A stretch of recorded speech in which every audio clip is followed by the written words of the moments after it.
First off, I want to thank the brave men and women who work behind the wall. I want to thank them on a national level because their job goes unrecognized. How do they try to turn a guard? Well, correctional officer. Sorry, I apologize. But correctional officer. How you guys doing today? It's Anthony Gangi, host of Tier Talk, and I want to talk about my trip to Oklahoma. My trip to celebrate and recognize our heroes for going above and beyond in corrections. So when I come back from our sponsors, I'm going to tell you what I took from this trip. And I'm going to tell you also what we need to do to continue this momentum forward.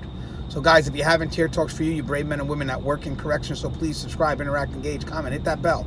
The bell's going to notify you every time I post up a video. I stand by for our sponsors. I wanted to attend a university that had an intelligence program. I wanted to look at problems different. I wanted to increase my critical thinking abilities. AMU offered those avenues to expand. Obtaining your degree as an adult, you're actually paying yourself and investing in yourself. You can't put a dollar on it, it's priceless. It's something that can never be taken away from you. American Military University. Learn from the leader. Thank you guys for listening to our sponsor. I was humbled to be invited as a keynote speaker for this event. An event that's honoring our heroes, both for the work behind the wall and for their heroism outside the wall. We had an officer that prevented a rape. And when I came in to Oklahoma, went to the hotel where they were having the event, and I saw all the different states that had come to celebrate with us, to recognize our heroes. States like Oklahoma, obviously, Connecticut, Delaware, Massachusetts, Michigan. The list goes on. It goes on. But to be a part of this event, to stand amongst the giants of our profession, was humbling. I also had a chance to see what's going on behind the wall.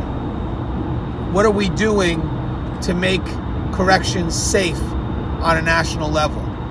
The work that's being done by the American Correctional Officer Intelligence Network, pioneered by Brian Daw. Getting that information from different state facilities, from different jails, just collecting data and using that data to help create change. One Voice, I did a video on that. One Voice and their initiative to kind of bring about more education, let the public know what it is that we do, but also working together on the inside. Civilians, custody, administration, inmate advocates.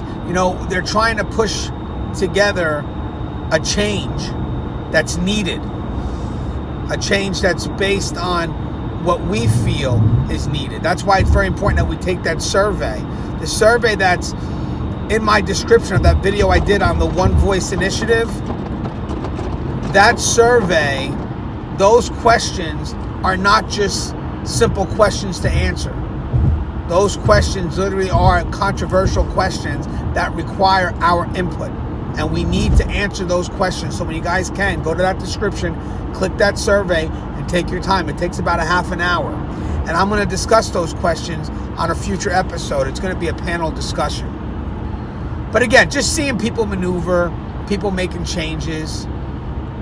And it's great, as I said, but my concern was what happens after today. And that's a simple concern, right? We do these events. I've been to trainings too where everything's so good at that moment, but then we ask ourselves what happens after today. And the same thing here. We recognize these heroes, but how do we take that energy outside of just that event?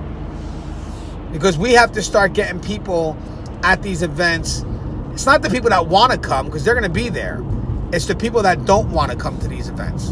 And we have to ask why. And we have to figure out how we can address them. But the thing is, if you guys don't want to come to these events or don't want to show appreciation, then you can't get mad when we're not moving forward.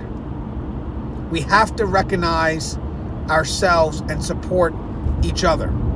That's the key. That's where that one voice comes into play. And I've always agreed with that. And that kind of brings me to my foundation of my keynote speech.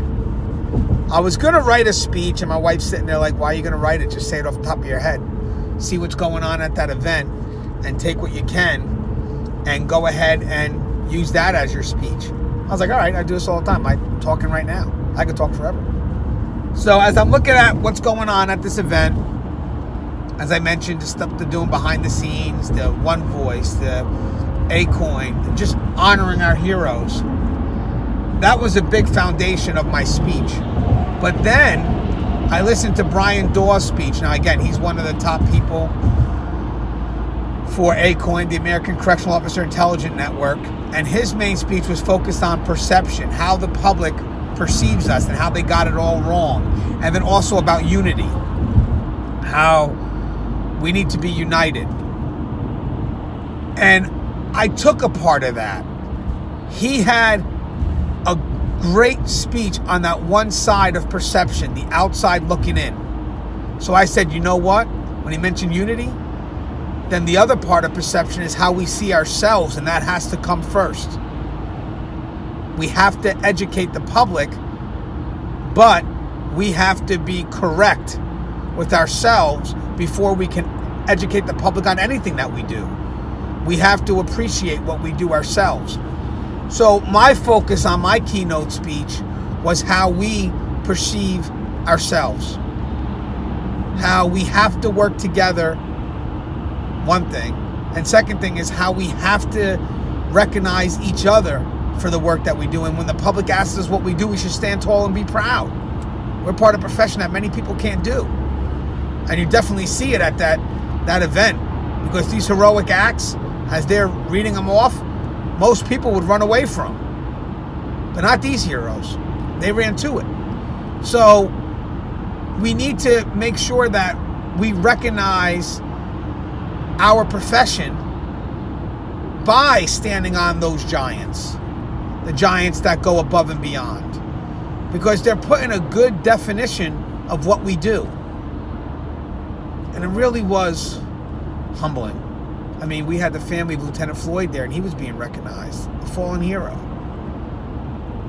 So again, guys, change is happening. We know it's happening. We can't be resistant, because or else change is going to happen without us. We have to see where we can get involved and get involved. And I think that's where the One Voice Initiative came into play. It's like, no one's listening to us, but they're listening to the other side. What do we have in common? And it actually turns out that there's a lot. When they did that survey, one of the outcomes were custody and inmates alike, they don't want understaffed facilities. And that's a big concern for both. And when you look at the survey, you'll find out that there's a lot of things that we share or run parallel with in regards to concerns. It was funny because the one guy said, you're going to be in bed with strange bedfellows. And I was like, I've already spoken to Al Sharpton. I was on a show with him, MSNBC, and we discussed privatization.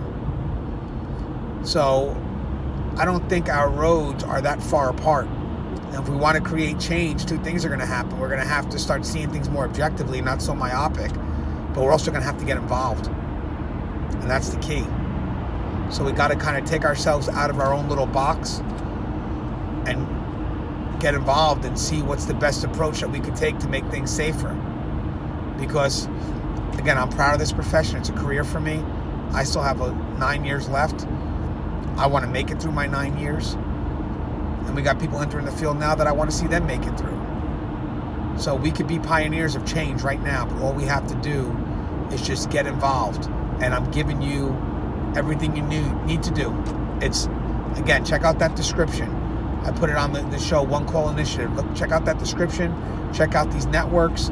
Check out that survey and ask, how can you be a part of it? The people that are running these things, they're giving out their emails, giving out their phone numbers. Let's show them that not only are we just listening to Tier Talk, but we're actively involved. What can I do for this profession? Because for us, we do a little more than 8 to 16 hours a day. And trust me, guys, no one has the time. I have 2 young girls, but this is our career, and we make the time to do it. So, as always, guys, the show is Tier Talk. If you haven't, please subscribe, interact, engage, comment, hit that bell. That bell's going to notify you every time I post up a video. All right, guys, stay safe.